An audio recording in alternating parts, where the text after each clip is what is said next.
Hi viewers, welcome to our channel. இன்னைக்கு ஐக்ரோ ஆப்ஷனில் ட்ரேட் பண்ணுறேன். ஸோ நான் அமௌண்ட் வந்து டெபாசிட் பண்ண போகிறேன். ஸோ அமௌண்ட் எப்படி இங்கே டெபாசிட் பண்ணணும் அண்ட் வந்து அதுக்கப்புறம் நான் வந்து சில ட்ரேட்ஸ் வந்து நான் ப்ளேஸ் பண்ணுறேன். நம்ம ட்ரேடிங்க்கு அதிகமான அமௌண்ட் இன்வெஸ்ட் பண்ணால் மட்டும்தான் ட்ரேட் பண்ண முடியும் அப்படிங்கிறது கிடையாது. ஸோ இன்வெஸ்ட்மெண்ட் வந்து ரொம்ப ரொம்ப கம்மி. ஒரு $10 வந்து ட்ரேடிங் வந்து ஸ்டார்ட் பண்ண முடியும். ஸோ நீங்கள் எவ்வளவு வந்து அமௌண்ட் இன்வெஸ்ட் பண்ணுறோம் அப்படிங்கிறத வச்சு கிடையாது. நம்மக்கிட்ட எவ்வளோ நாலேஜ் இருக்குது, நம்ம எப்படி வந்து ப்ராப்பராக ப்ரிடிக்ட் பண்ணி ட்ரேட் பண்ணுறோம் அப்படிங்கிற பொறுத்து தான் நம்மளால் வந்து ப்ராஃபிட் வந்து ஏர்ன் பண்ண முடியும். ஆனால் இங்கே வந்து ஒரு ஸ்மால் அமௌண்ட்டை நான் டெபாசிட் பண்ணுறேன்.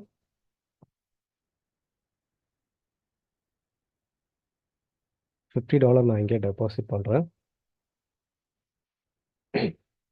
இந்த டெபாசிட்டுக்கு வந்து பர்ஃபெக்ட் மணி தான் யூஸ் பண்ணுவேன். ஸோ இது எனக்கு கம்ஃபர்டபுளாக இருக்குது. ஸோ உங்களுக்கு வந்து லோபே அண்ட் ஸ்கிரில், ஸோ இதில் எது வந்து கம்ஃபர்டபுளோ நீங்கள் அதை யூஸ் பண்ணிக்கலாம்.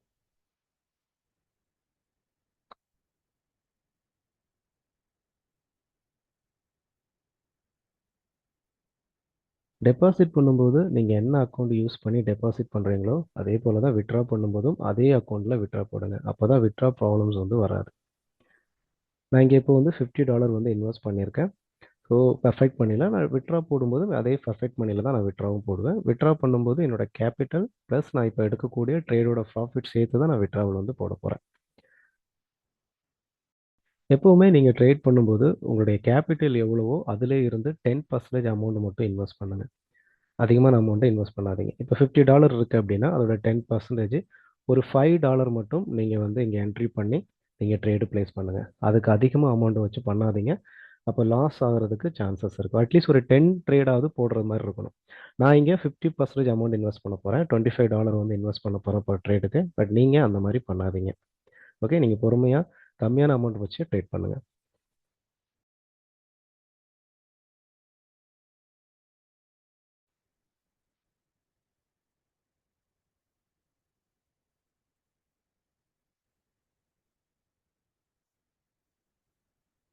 ஒன் மினிட்ல இருக்கக்கூடிய மார்க்கெட்டை மட்டும் நான் எடுத்துக்கிறேன்.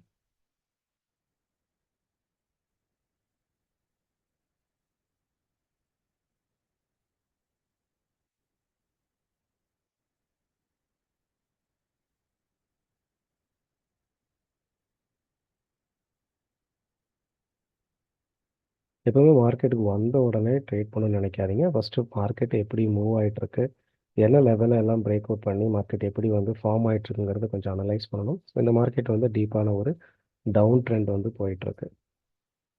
ப்ரீவியஸாக மார்க்கெட் வந்து ஒரு புல் பேக் எடுத்திருக்கு, அதாவது மார்க்கெட் ரிவர்ஸ் ஆகிருக்குன்னா இந்த பாயிண்ட்லேருந்து ஓரளவுக்கு மார்க்கெட் பார்த்தீங்கன்னா ரிவர்ஸ் ஆகிருக்கு.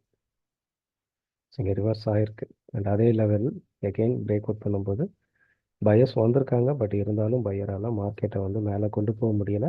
அதுக்கு அடுத்து பார்த்தீங்கன்னா மார்க்கெட் ஒன் பை ஒன்னாக டவுன் ஆகிட்டு வந்துட்டுருக்கு.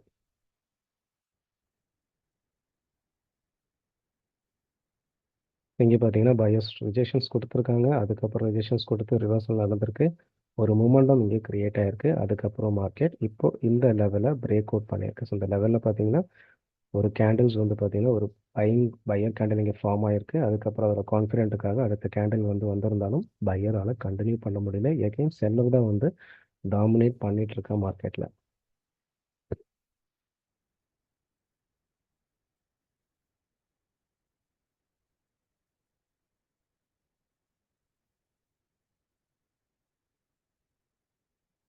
கான்ஃபிடென்ட்டாக இருக்கிற இடத்துல மட்டும் ட்ரேட் பண்ணுங்கள். வந்து எல்லா கேண்டிலையும் ட்ரேட் பண்ணுங்கிற அவசியம் கிடையாது. ஸோ இந்த பாருங்கள், இந்த லெவல் பிரேக் பண்ணதுக்கப்புறம் பையர் வரும். அதுக்கப்புறம் அதே லெவலில் க்ளோஸ் ஆகி செல்லர்ஸ் என்ட்ரி ஆயிருக்கான். அதுக்கப்புறம் பார்த்தீங்கன்னா இங்கே பையர்ஸோட இப்போ பார்த்தீங்கன்னா ஸ்ட்ராங் பையர் ரிஜெக்ஷன்ஸ். எகைன் அதே லெவலில் வந்து பையர் ட்ரை பண்ணியிருக்கான். ஸோ ஒரு பையர் வந்து இந்த இடத்துல இப்போ நல்லா ஆக்டிவாக இருக்கான். அடுத்த கேண்டலில் ட்ரேட் ப்ரைஸ் பண்ண முடியுமா அப்படிங்கிறது பார்க்கலாம். நெக்ஸ்ட் கேண்டில் வந்து நான் கால் ஆப்ஷனுக்காக ட்ரேட் ப்ளேஸ் பண்ணுவேன். இப்போது ஃபார்ம் ஆகிட்டு இருக்கக்கூடிய இந்த கேண்டில் வந்து செல்லர் கேண்டிலாக ஃபார்ம் ஆகணும். அதே டைம் ப்ரீவியஸ் விக்கையும் வந்து பிரேக் பண்ணக்கூடாது. ஸோ இப்படி இந்த கண்டிஷனில் இந்த கேண்டில் ஃபார்ம் ஆச்சு அப்படின்னா அடுத்த கேண்டில் பையருக்காக நான் ட்ரேட் பண்ணுவேன். என்னோடய கேபிட்டல்லேருந்து 50% அமௌண்ட்டை நான் இங்கே இன்வெஸ்ட் பண்ண போகிறேன். நான் இங்கே ஒரு கால் ஆப்ஷன் எடுத்திருக்கேன்.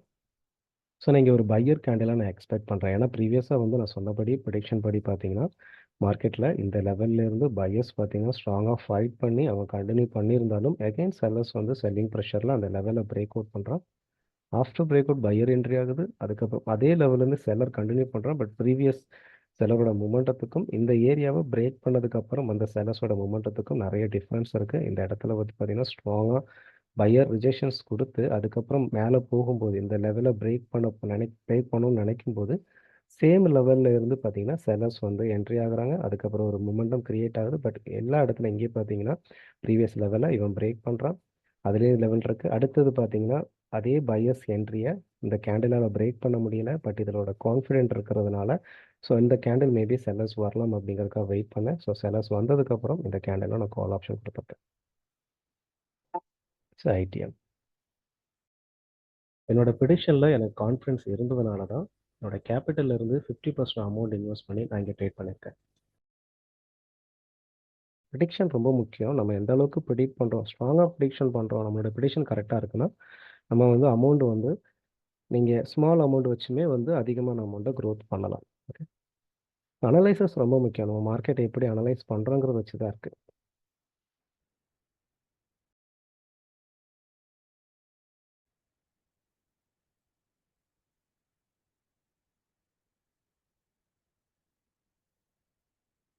பையர் இந்த லெவலை ரீச் பண்ணி இதை பிரேக் பண்ணுறதுக்கு ட்ரை பண்ணும் மார்க்கெட். அந்த இடத்துல ஏதாவது ஆப்பர்ச்சுனிட்டி எடுக்க முடியுமான்னு பார்க்கலாம்.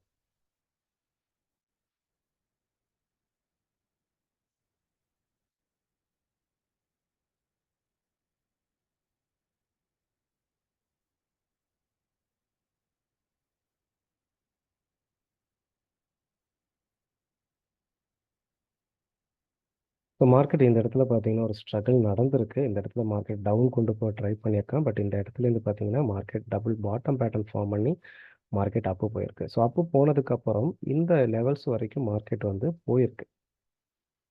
இங்கே வரைக்கும் போயிருக்கு. அதுக்கப்புறம் இந்த இடத்துலேருந்து எகைன் மார்க்கெட் வந்து செல்லர்ஸ் வந்து ஒரு மொமெண்டமாக கிரியேட் பண்ணி மார்க்கெட்டை டவுன் கொண்டு வந்துட்டுருக்கான். ப்ரீவியஸ் இந்த ட்ரெண்டையும் வந்து பிரேக் அவுட் பண்ணியிருக்கான்.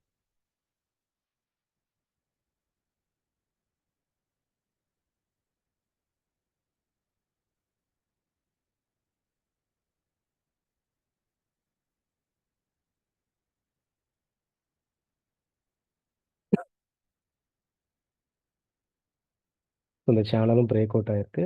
ஸோ அதே லெவல்லேருந்து பாருங்கள், ப்ரீவியஸாக வந்து செல்லர்ஸ் ட்ரை பண்ணதுக்கப்புறம் டபுள் பாட்டம் எடுத்து மார்க்கெட்டை மேலே கொண்டு போயிருக்கான். அதே லெவலில் ரீச் பண்ணுறதுக்கு முன்னாடியே ஸ்ட்ராங் பையர் ரிஜெக்ஷனோட பையிங் ப்ரெஷரோட கேண்டில் ஃபார்ம் ஆகிட்டுருக்கு. இப்போ நமக்கு இந்த இடத்துல ஏதாவது ஆப்பர்ச்சுனிட்டி இருக்கா, எடுக்க முடியுமா அப்படிங்கிறது பார்க்கலாம்.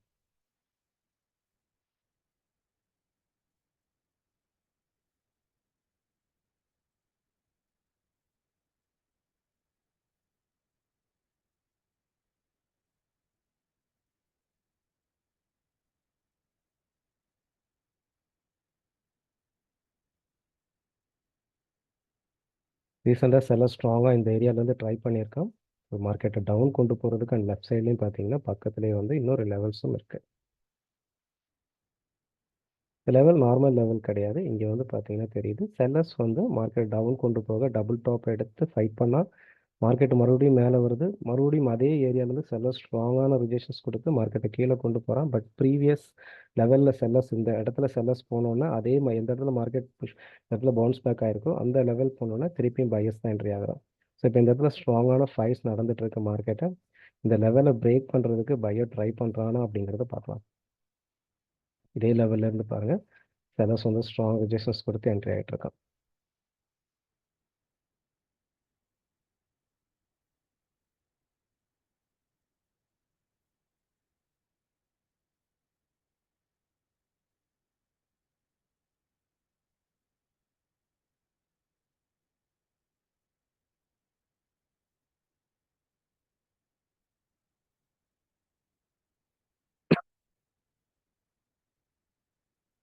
ஹெவி ஃபைட் நடந்துட்டு இருக்கு இந்த கேண்டில்.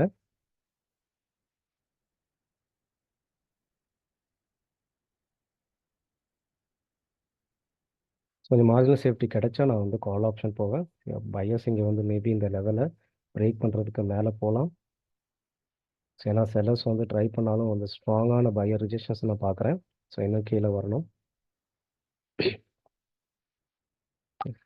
ஓகே, நான் இங்கே ஒரு ரிஜெக்ஷன் ட்ரேடு ப்ளேஸ் பண்ணியிருக்கேன். ஸோ மேபி இங்கே செல்லர் என்ட்ரி ஆனாலும் இந்த இடத்துல இருந்து பையர் ஒரு ரிஜெக்ஷன்ஸ் பார்க்கலாம். அண்ட் இந்த இடத்துல பிரேக் பண்ணுறதுக்கு அவன் ட்ரை பண்ணுவான். ஸோ அதனால் நான் இங்கே வந்து கால் ஆப்ஷன் கொடுத்துருக்கேன். இங்கே செல்லர்ஸ் வந்தாலும் அட்லீஸ்ட் வந்து ஒரு வீக்கான செல்லர்ஸ் வர்றதுக்கும் சான்ஸ் இருக்குது. $5 தான் ட்ரேட் ப்ளேஸ் பண்ணியிருக்கு. நான் வந்து அமௌண்ட் $25 வந்து சேஞ்ச் பண்ணாமல் விட்டுட்டேன். எனக்கு இங்கே ப்ராஃபிட் வந்து மிஸ் ஆயிடுச்சு.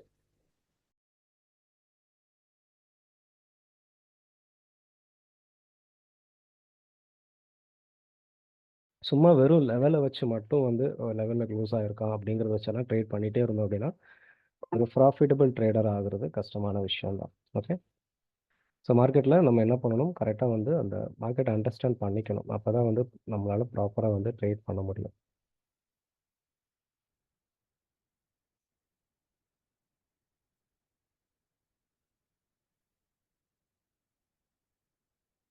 ஸோ இந்த இடத்துல நான் சொல்லியிருந்தேன், இந்த லெவலை வந்து பையர்ஸ் வந்து பிரேக் பண்ண ட்ரை பண்ணுறான். பட் அதே லெவலுக்கு செல்லர்ஸ் வந்தாலும் அடுத்த 2 கேண்டில்லையும் பார்த்தீங்கன்னா இந்த இடத்துல பையர் ஸ்ட்ராங்காக ட்ரை பண்ணால் ஸ்ட்ராங் செல்லிங் ப்ரெஷரோட அந்த கேண்டில் ஃபார்ம் பண்ணியிருந்தாலும் அடுத்த கேண்டில்லையும் வந்து பையர்ஸ் வந்து ஸ்ட்ராங்காக என்ட்ரி ஆயிருக்கான். அண்ட் அந்த இந்த வெறும் என்ட்ரி மட்டும் இல்லாமல் அவன் பாருங்கள் இந்த லெவலை மறுபடியும் பிரேக் பண்ணுறதுக்கு ரீச் பண்ணியிருக்கான். அதனால தான் அது போக நான் இந்த இடத்துல வந்து என்ட்ரியை கனெக்ட் பண்ணேன், அதை அப்படியே காப்பி பேஸ்ட் பண்ணேன். ஸோ இங்கே இது வந்து அதே இந்த ஒரு என்ட்ரிங்கிறது இங்கே மேட்ச் ஆகுதான்னு பார்த்தேன். கரெக்டாக இந்த இடத்துல பார்த்தீங்கன்னா என்ட்ரி மேட்ச் ஆகுது. இங்கேருந்து பையர்ஸ் ஒரு மொமெண்டம் ஸ்டார்ட் பண்ணியிருக்கான். ஆஃப்டர் பிரேக் அவுட் அதே லெவலில் க்ளோஸ் ஆகி பையர்ஸ் வந்திருக்கான். அதனால் வெயிட் பண்ணேன். இந்த லெவலில் சப்போர்ட் எடுத்தும் நான் என்ன பண்ணேன், ட்ரேட் பண்ணேன். பட் இருந்தாலும் இந்த ஒரு செல்லர்ஸோட பவர்னால மேபி மறுபடியும் ஒரு வீக்கான கேண்டில் இங்கே வரலாம்னு சொல்லி தான் கொஞ்சம் மார்ஜினல் சேஃப்டியில் நான் வந்து ட்ரேட் வந்து ப்ளேஸ் பண்ணேன். ஸோ கண்டினியூ அடுத்து பாருங்கள், ஆஃப்டர் பிரேக் அவுட் கண்டினியூ பண்ணியிருக்கான். ஸோ அந்தளவுக்கு இங்கே பையர்ஸ் வந்து ஸ்ட்ராங்காக இருக்கும். ஸோ இப்போ இந்த ட்ரெண்டை பேஸ் பண்ணி மார்க்கெட் வந்து இங்கே செல்லர்ஸ் வந்து என்ட்ரி ஆகிட்டு இருக்காங்க. ஸோ நார்மலாக நம்ம இந்த மாதிரி என்ன பண்ணணும், மார்க்கெட்டை அனலைஸ் பண்ணணும். அனலைஸ் பண்ணி என்ன பண்ணணும், ட்ரேட் வந்து ப்ளேஸ் பண்ணணும். ஓகே, ஸோ நான் இங்கே வந்து 2 ட்ரேடு வந்து ப்ளேஸ் பண்ணியிருக்கேன். அண்ட் அதோட ட்ரேடு எல்லாமே பார்த்தீங்கன்னா எந்த இண்டிகேட்டருமே நான் யூஸ் பண்ணலை. ஒன்லி மார்க்கெட்டோட கண்டிஷன்ஸ், ப்ரைஸ் ஆக்ஷன், சைக்காலஜி இதெல்லாம் யூஸ் பண்ணி நான் வந்து ப்ரெடிக்ட் பண்ணி ட்ரேட் பண்ணியிருக்கேன். ஸோ இண்டிகேட்டர் பின்னாடியே போயிட்டு இருந்தீங்கன்னா உங்களால் ஒரு ப்ரொஃபஷனல் ட்ரேடராக ஆக முடியாது. ஓகே, ஒரு ப்ரொஃபஷனல் ட்ரேடர் ஆகணும் அப்படின்னா கண்டிப்பாக நீங்கள் வந்து ப்ராப்பராக வந்து டெக்னிக்கல் அனாலிசிஸ் பண்ணி தான் நீங்கள் ட்ரேட் பண்ணணும். ஆனால் உங்களுக்கு இங்கே வந்து நான் விட்ரா பண்ணியும் வந்து காமிச்சிட்றேன்.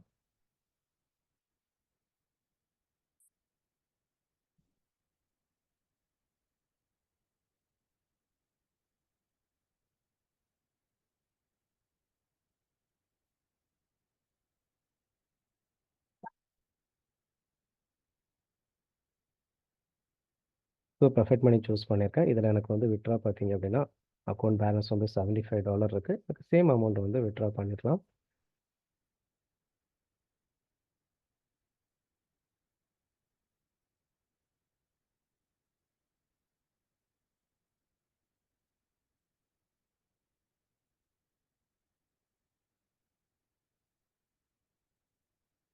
ஓகே, நான் இங்கே விட்ரால் கொடுத்துட்டேன். விட்ரால் ரிக்வெஸ்ட் வந்து அக்செப்ட் ஆயிடுச்சு. இப்போ நான் ட்ரேடுக்குள்ளே போகிறேன்.